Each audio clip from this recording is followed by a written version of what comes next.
और optional paper 300 number का होता था, है ना।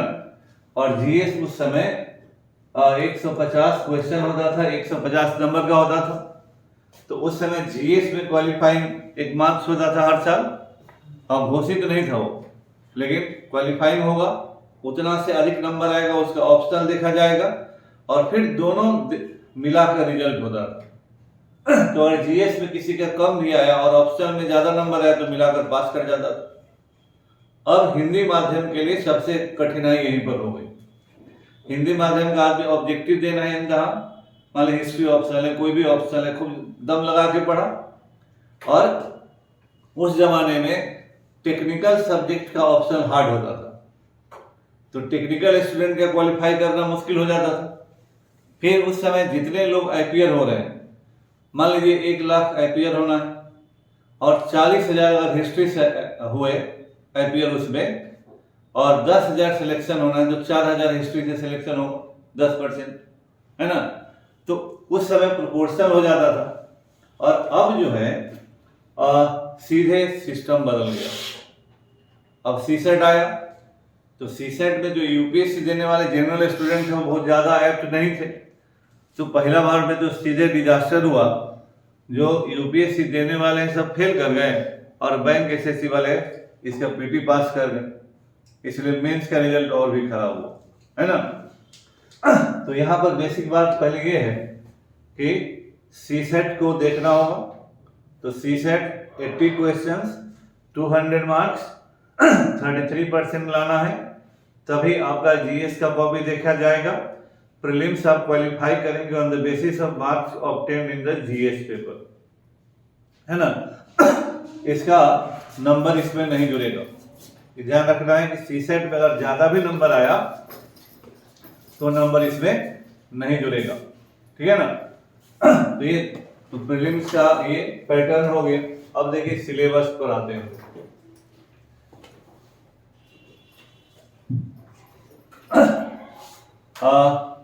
जो क्वालिफाइंग है उसका पहले हम लोग देखते हैं कि सीसेट जो पेपर है, तो सीसेट का जो पेपर है उसमें सबसे इंपॉर्टेंट, जैसे अंग्रेजी है तो कॉम्प्रिहेंशन है, interpersonal skills including communication skills, logical reasoning, analytical ability, decision making, problem solving, ये सब रीजनिंग हो गया। Basic numeracy, number and their relations, order of magnitude etcetera, class 10 level data interpretation, chart, graph, table, data sufficiency etcetera. तो 10वीं class के level का कह रहे हैं कि मैथ पूछेंगे, लेकिन ऐसा होता नहीं है। तो ये पेपर बेसिकली रीजनिंग, इंग्लिश और मैथ्स का हुआ।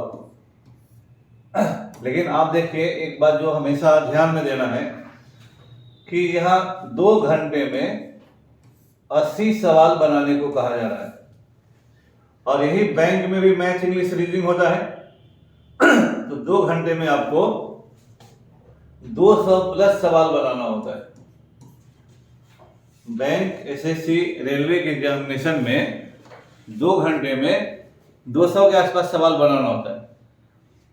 बैंकिंग में 0.36 सेकेंड का समय होता है एक सवाल के लिए एवरेज, यानी आधा मिनट में एक सवाल बनाना है बैंकिंग एसएससी में, और यहाँ 1 मिनट से ज्यादा टाइम है एक सवाल के लिए। तो ये जो दिमाग में रखना है कि बैंकिंग वाला की पढ़ाई इसमें चलेगा, तो बैंकिंग का बेसिक चलेगा, लेकिन फिर उसके आगे जाना है। यहां अंग्रेजी में एक भी ऑब्जेक्टिव सवाल नहीं आता है, कॉम्प्रिहेंशन पर सवाल होता है, और 27-28 सवाल कॉम्प्रिहेंशन से होता है, कभी ज्यादा कभी कम। और अब लगातार इन लोगों ने कॉम्प्रिहेंशन को टफ बनाया है। पहले एक कॉम्प्रिहेंशन में 2 सवाल होता था, अब एक कॉम्प्रिहेंशन में 1 सवाल होता है। तो कॉम्प्रिहेंशन को पढ़ना, कॉम्प्रिहेंड यानी समझना, और 1 सवाल का उत्तर देना, है ना, वो बहुत टाइम टेकिंग होता है। रीजनिंग, एनालिटिकल, लॉजिकल ज्यादा होता है। मैथ का भी वही हालत है। तो हालांकि मैथ और रीजनिंग भी अगर कोई बना लेता है तो क्वालिफाई कर जाएगा। ये भी बात है कि यहाँ पर इस पेपर में अगर मैथ और रीजनिंग आपका अच्छा हो गया, क्योंकि अंग्रेजी इसका टफेस्ट सेक्शन है ना, तो जो आप लगातार प्रयास करते रहिए तो बेसिक अंग्रेजी का लैंग्वेज आपको समझ में आना चाहिए। यहाँ ट्रिकी अंग्रेजी नहीं है। ग्रामर मजबूत कीजिए और कॉम्प्रिहेंशन बनाने का लगातार प्रयास कीजिए, तब जाके इस प्रीलिम्स का चक्कर निकलेगा बाहर, उससे बाहर निकल पाइएगा। तो ये कॉम्प्रिहेंशन बहुत प्रयास कीजिएगा तो 5 को 10 को बन गया। आपको देखना है कि आपको तो 66 नंबर का चाहिए, 33। तो पहले मैथ रीजनिंग बना लीजिए और समय बचे तो फिर कॉम्प्रिहेंशन अंग्रेजी बनाइए। लेकिन अंग्रेजी को टाल देने से काम नहीं चलेगा, ये भी बात है, क्योंकि फिर मेंस में अंग्रेजी 300 नंबर का क्वालिफाइंग। इसलिए जो यूपीएससी दे रहा है, और कोई लोग उनको एक सुझाव देता है कि हिंदी करो और तुम्हारा जीवन पार लग जाएगा, वह सीधे मिसलीड कर रहा है आपको। यूपीएससी बिना अंग्रेजी बेसिक ठीक हुए नहीं हो सकता। एक तो यहां है, मान लीजिए आप मैथ रीजनिंग से पास कर गए तो मेंस में जो 300 नंबर का अंग्रेजी कंपलसरी है, वहां क्या कीजिएगा? तो और आईएएस कोई बनना चाहे और कहे कि हम बिना अंग्रेजी के आईएएस बनेंगे, और आपका पोस्टिंग केरला में, तमिलनाडु में कहीं हो गए, तो क्या वहां दुभाषिया रख के आदमी फाइल पढ़वाइएगा? तो कुछ बातें जो है बाजार में लोग इसी तरह से, जो छुटभइये टाइप या इस तरह के जो लोग होते हैं, लोगों को मिसलीड करते हैं। बिना अंग्रेजी बेसिक्स क्लियर हुए यूपीएससी नहीं हो सकता।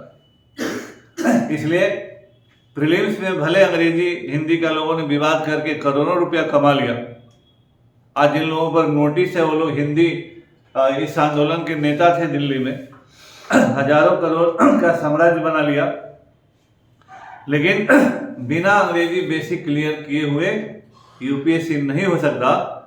क्योंकि प्रीलिम्स में नजरअंदाज भी कीजिएगा तो मेंस में जो 300 नंबर का कंपलसरी इंग्लिश है उसको क्या कीजिएगा,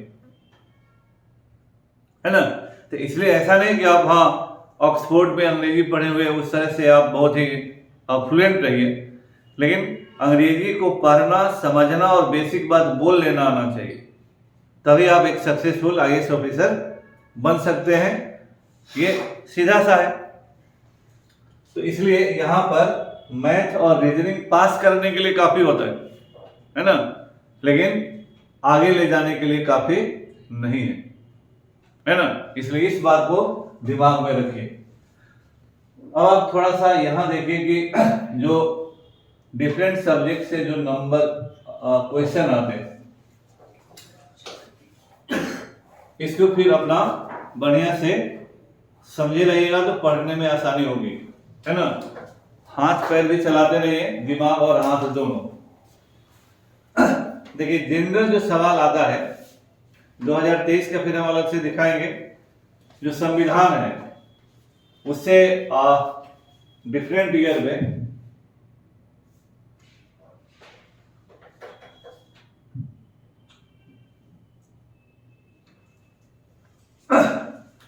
2013, 14, 15, 16, 17, 18, 19, 21, 22 और 23 का अलग से है। सवाल का नंबर ऑफ क्वेश्चंस जो है पूछे गए। तो पॉलिटिक्स से देखिए 19 मैक्सिमम है और 11 मिनिमम है ना। 11 से 19 के बीच यूपीएससी में लगातार सवाल है। हिस्ट्री में अगर 3 पार्ट करते हैं तो एंशिएंट से हमेशा कम सवाल होता है। 2021 में केवल 6 मैक्सिमम था। मेडिवल से भी थोड़ा कम ही सवाल रह रहा है, ज्यादा सवाल मॉडर्न से रह रहा है ना। ये हमेशा बीपीएससी में भी या किसी भी इम्तिहान में मॉडर्न से ही ज्यादा सवाल होता है। लेकिन एंशिएंट और मेडिवल का वैल्यू आर्ट एंड कल्चर में पड़ जाता है। तो ऐसा नहीं कि एंशिएंट और मेडिवल को हम नजरअंदाज करके चलेंगे। एंशिएंट मेडिवल फिर से यूपीएससी जीएस मेंस का पेपर 1 में वैल्यू बढ़ जाएगा। इसलिए किसी भी पेपर को केवल यही के आधार पर आकलन नहीं करना है, फिर मेंस में इसका क्या वैल्यू है उसके आधार पर भी आकलन करना है। क्योंकि हेरिटेज एंड कल्चर वाला जो पेपर 1 है मेंस का, वहां पर एंशियंट मेडिवल का रोल हो जाता है ना। तो ये एंशियंट मेडिवल मॉडर्न तीनों को बढ़िया से, और जो अभी हम लोग पढ़ते हैं एनसीईआरटी का किताब, जिस तरह से कल्चरल एस्पेक्ट उसमें है, ये बहुत काम करता है यहाँ पर हिस्ट्री में। तो अब मान लीजिए इतना भी जोड़ दीजिए, 17 7 22 4 26 और 4 30 सवाल मिलाकर हो जाता है ना। तो सवालों का संख्या घटता बढ़ता रहता है, लेकिन ये सेक्शन बहुत ही इंपॉर्टेंट होता है।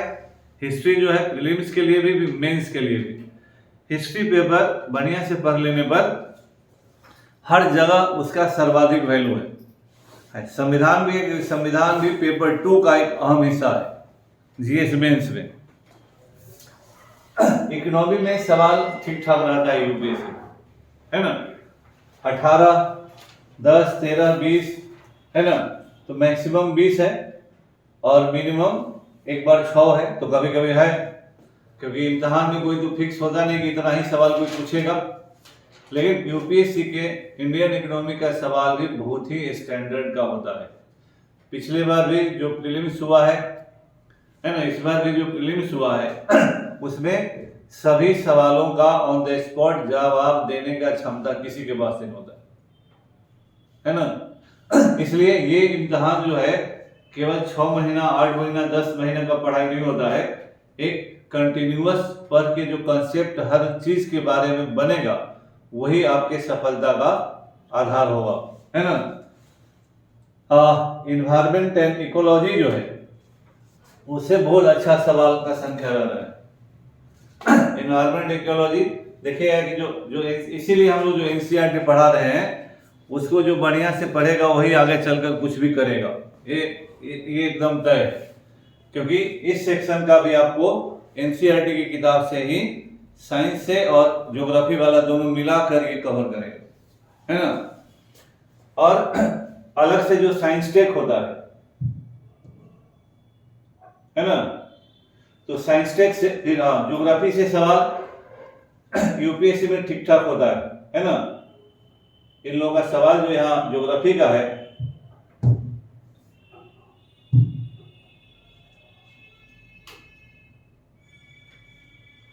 ज्योग्राफी से 23 18 14 7 8 14 14 17 13 12 है ना। इसलिए जो ज्योग्राफी एनसीईआरटी बढ़िया से पढ़ गया होगा उसका एक बहुत बड़ा आधार बन गया होगा। अब पढ़ना ना पढ़ना आपका काम था। इसी तरह से अब देखिए उधर जो है ना साइंस टेक है और इधर साइंस है, तो साइंस से भी उससे भी सवाल ठीक ठाक इसमें आया हुआ है। 10 12 14 सवाल जनरली रहता है। तो साइंस के लिए जो एनसीईआरटी का पढ़ते हैं और उसके साथ साइंस रिपोर्टर, इकोनॉमी में जो किताब पढ़ते हैं उसके साथ योजना, है ना, और अखबार में जो भी निकलता है उससे अप टू डेट रहिएगा, तभी यूपीएससी में इम्तिहान में सवाल बनेगा। जो टेक्स्ट बुक, अखबार और मंथली मैगजीन, इन तीनों के साथ सामंजस्य बैठा कर चलेगा वही यूपीएससी में कुछ भी करने के योग्य होगा, है ना। केवल किताब रट्टा मार के कुछ नहीं होगा, है ना। आज यूपीएससी थॉरली अप्लाइड एग्जामिनेशन है, इसलिए थ्योरेटिकल नॉलेज चाहिए। थ्योरेटिकल नॉलेज पर ही इमारत बनेगा। बेसिक हर चीज का क्लियर एकदम शीशे की तरह क्लियर होना चाहिए हर कंसेप्ट। इसीलिए कोई भी किताब पढ़िए तो कम से कम 3 बार पढ़िए, है ना, और तब जाके फिर उस समझ में आएगा। और उसके साथ अखबार और 2 मैगजीन एकदम परमानेंट लीजिए, योजना और विज्ञान प्रगति, हिंदी अंग्रेजी दोनों में आता है। अंग्रेजी में साइंस रिपोर्टर होता है, हिंदी में विज्ञान, ये सब सरकार का पब्लिकेशन है। ये चीज थॉरली पढ़िए, पर हालांकि हर आर्टिकल उसका पढ़ना जरूरी नहीं होता है, लेकिन समझना जरूरी है। अब आ जाइए ये एक मिनट, हाँ 2023 का एक देख लीजिए। 2023 में इतिहास से 14 सवाल है, ज्योग्राफी से 16, पॉलिटिक्स से 15, इकोनॉमी से 14, साइंस एंड टेक से 12, इन्वायरमेंट से 14 और करंट अफेयर से 15, है ना। तो इसका भी आप फोटो खींच लीजिए या यूट्यूब में रहेगा ही, फिर अपना देखिएगा। ठीक है ना। तो इस चीज को आप देखिए तो सवालों का जो ब्रेकअप है वो एक आइडिया देता है कि हाँ पास करने के लिए कितना चाहिए या हमको किस तरह से पढ़ना चाहिए, है ना। इसी तरह से आइए अब जो ये सी सेट है, तो जो सी सेट है मैथ, रीजनिंग, कॉम्प्रिहेंशन और डिसीजन मेकिंग, तो भी रीजनिंग का हुआ, डाटा इंटरप्रिटेशन वो भी रीजनिंग ही हुआ, है ना। मैथ रीजनिंग मिला के तो देखिए कॉम्प्रिहेंशन से 11 में सीधे 39 सवाल आया था, 40, 33, 31, 30, 28, 30, 26, 30, 26, है ना। इस तरह से सवालों की संख्या लगातार कॉम्प्रिहेंशन में थोड़ा घटा है ना। लेकिन 25 से 30 के बीच तो आउट ऑफ 80 अगर 30 सवाल कॉम्प्रिहेंशन से रहा तो 50 क्वेश्चन जो है मैथ और रीजनिंग मिलाकर रहेगा, और 35 या 33 सवाल प्लस हम बना लेते हैं तो हम पीटी क्वालिफाई कर जाएंगे, है ना।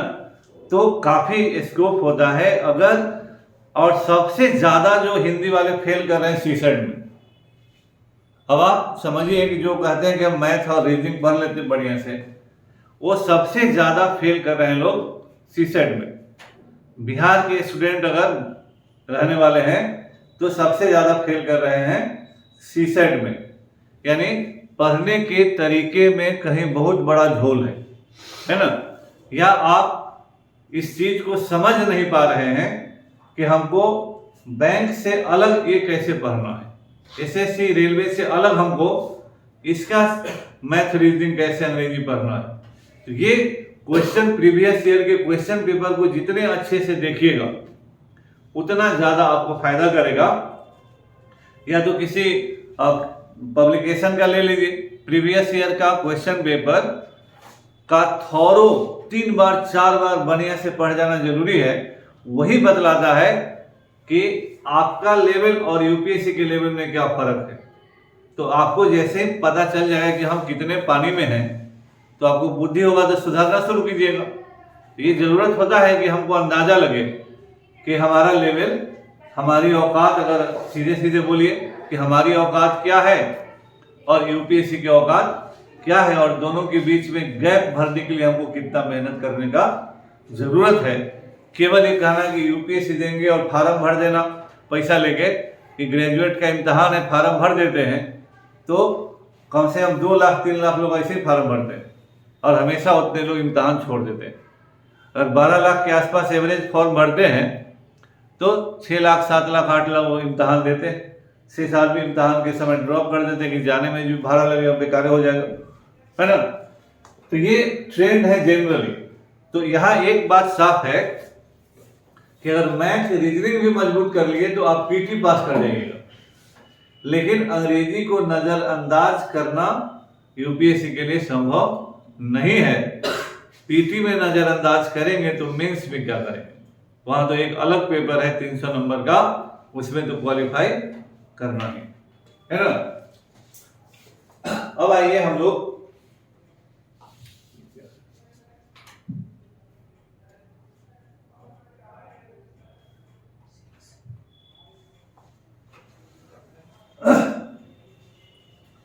देखिए 2022 का जो हम लोग क्वालिफाइंग मार्क्स जब देखते हैं तो इसमें थोड़ा छोटा आ रहा है इसको,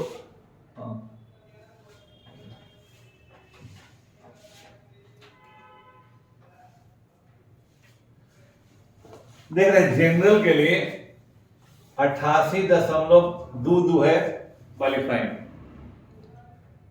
88 कितना परसेंट हुआ, लेस देन 45 है। 88 कितना हुआ जी, 45 गुना 90 होता है ना, 44% के आसपास। अब पीटी क्वालिफाई करने वाला 45% से कम पर कर रहे, आप समझिए। ये यूपीएससी का स्टैंडर्ड नहीं बता रहे, ये बता रहे आपका स्टैंडर्ड क्या है, कि आप जो है सेकंड डिवीजन भी नहीं और पीटी क्वालिफाई कर रहे हैं। है ना। तो ये समझना है कि हाँ उसका स्टैंडर्ड और मेरे स्टैंडर्ड में क्या फर्क है। EWS देखिए, जो इकोनॉमिकली वीकर सेक्शंस, जो भारत में फॉरवर्ड क्लास है, उसके लिए 82.83। तो एक मिसनोमर है, देखिए जो लोग ऐसे ही हवा में बोलते रहते हैं, इनसे ज्यादा क्वालिफाइंग ओबीसी का है 87.54, ईबीसी का है 82.83 और ओबीसी का है 87.54। तो ओबीसी से कमजोर न हुए ईबीसी, जो आर्थिक आधार पर आरक्षण लेकर दे रहे इम्तहान, उनका क्वालिफाइंग मार्क्स ओबीसी से कम है। तो यहां पढ़ना नहीं है, लेकिन हल्ला करना है कि रिजर्वेशन हमारा जान ले रहा है। अगर वैसा होता तो ओबीसी से कम ज्यादा रहता ना क्वालिफाइंग मार्क्स, कि आपका हक मारा जा रहा है। तो पढ़िएगा नहीं, और हल्ला भेड़िया आया ज्यादा हल्ला कीजिएगा। शेड्यूल कास्ट का 74, शेड्यूल ट्राइब्स का 69, और ये लोग तो हैंडीकैप्ड हैं। तो मेन चीज यहां देखना होता है, जनरल, ईडब्ल्यूएस, ओबीसी, ज्यादातर लोगों के लिए इतना तक देखना है। ये 2022 का है। मेंस में 748, 715, और देखिए ईडब्ल्यूएस और ओबीसी में अंतर क्या है, 1 नंबर मेंस में। ईडब्ल्यूएस 715, ओबीसी 714, और शेड्यूल कास्ट को लोग बोलते हैं कैसी लेता है, देखिए 699 है, यानी 15 नंबर का फर्क है ना। तो ऐसा नहीं कि एकदम बहुत ज्यादा लो परसेंटेज आ रहा है, 14-15 नंबर का फर्क है। और फाइनल में 960, 926, 923 है ना। तो यहां पर 3 नंबर का फर्क है।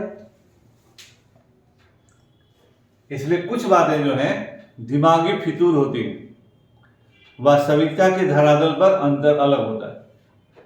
जो ओबीसी तबका है उसमें पढ़ने की नई ललक आई है, और जो फॉरवर्ड तबका है वो डिरेल हो रहा है, उसको भाषण देने में ज्यादा आनंद आ रहा है, जमीन पर काम करना नहीं है। तो जिन लोगों में पढ़ाई के प्रति एक नई ललक आएगी, उसका तो जाएगा ही परसेंटेज ऊपर। वो भर दिन पढ़ेगा, आप रोड घूमिएगा, आप भाषण दीजिएगा, है ना। ये ट्रूथ है ना, ये तो बेयर ट्रूथ है, खड़ा सच है ये, है ना। ये नंबर कोई कॉन्कॉप्टेड तो है नहीं, बनाया हुआ तो है नहीं।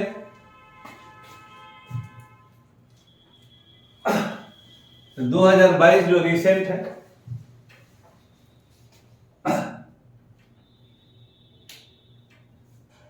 इसी तरह से पीछे के इम्तिहानों का है, कोई विशेष अंतर नहीं है।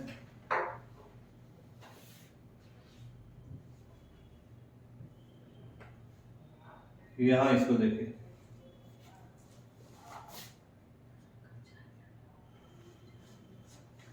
देखिए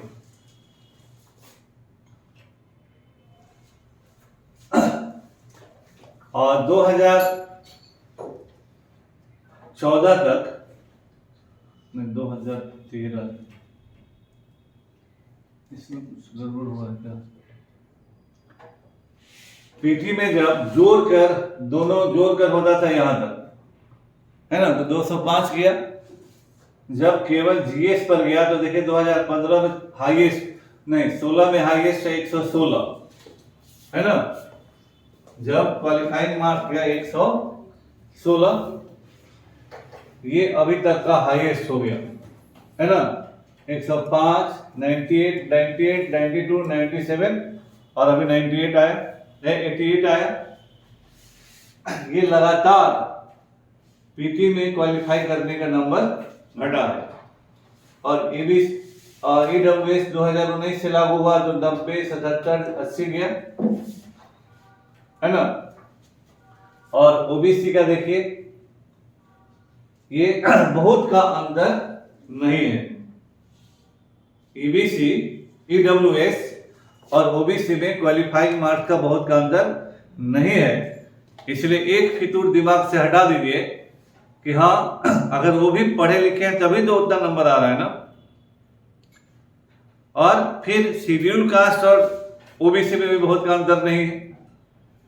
ये होता ना कि हाँ 100-200 नंबर का फर्क होता, तो आप कहते हैं कि 100-200 का फर्क है, तो जो पढ़ेगा उसको नंबर आएगा। और भारत की जो परिस्थिति है उसमें रिजर्वेशन को रहना है तो रहेगा, है ना। उस पर हल्ला मचाने से कोई फायदा नहीं है।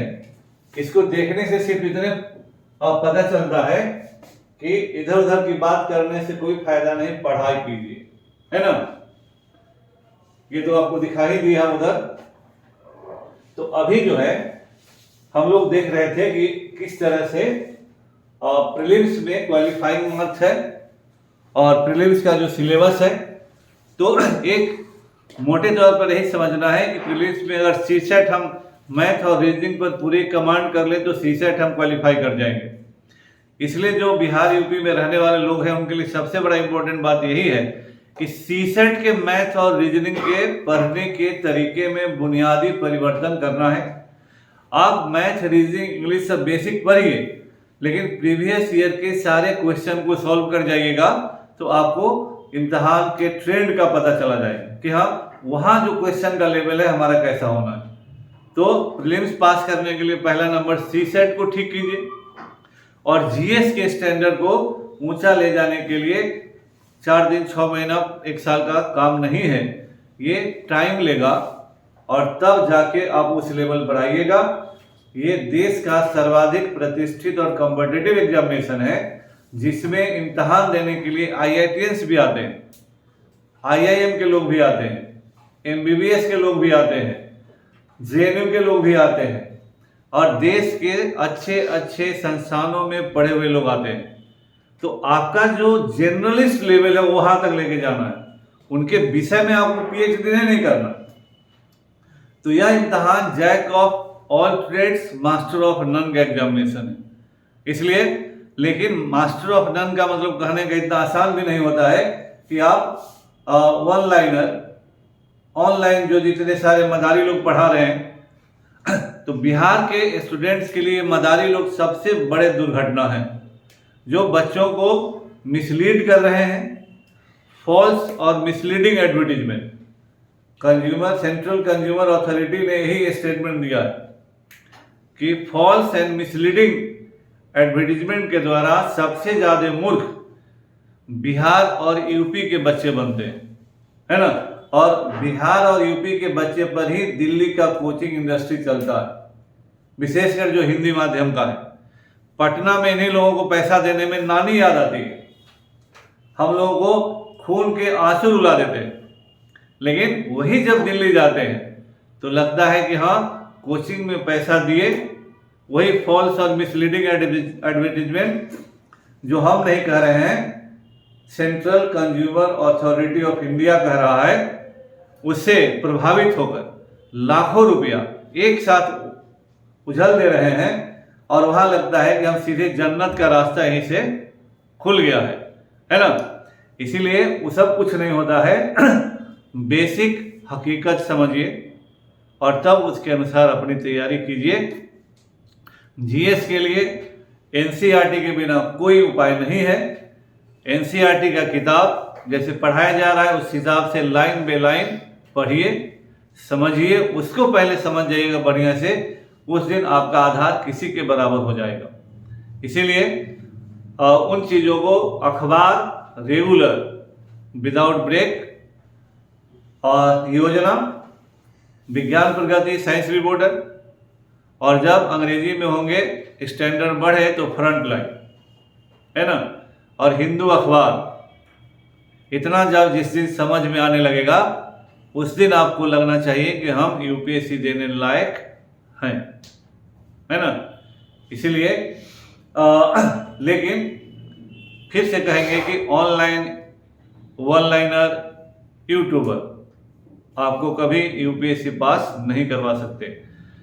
ये दाल भात में चटनी है, चटनी का जो वैल्यू है वो जरूर वैल्यू है। जब आप पढ़े रहिएगा तो कुछ मदद मिलेगा, जब पूरा नहीं पढ़े रहिएगा तो उससे आपका नहीं होगा। जो लोग भी उसका विज्ञापन करते हैं वो झूठ बोल रहे होते हैं। उसी तरह से जिस तरह से कोई टॉपर कहीं से पढ़ा नहीं होता है और कहता है कि हम यहाँ से पढ़े हुए, है ना, तो उसी दिन भ्रष्ट हो जाता है। बाद में तो भ्रष्ट हो ही जाएगा। जो पैसा लेकर अपना फोटो दे रहा है, झूठ बोल रहा है, और जो कोचिंग पहले ही आपको झूठ बोल रहा है उसकी बुनियाद ही झूठ पर आधारित है। जो खरीद कर विज्ञापन दे रहा है, जो पैसे लेकर विज्ञापन दे रहा है, वो दोनों दोषी हैं। तो जिसकी बुनियाद ही झूठ पर आधारित है वो सच का कहाँ से काम कर पाएगा।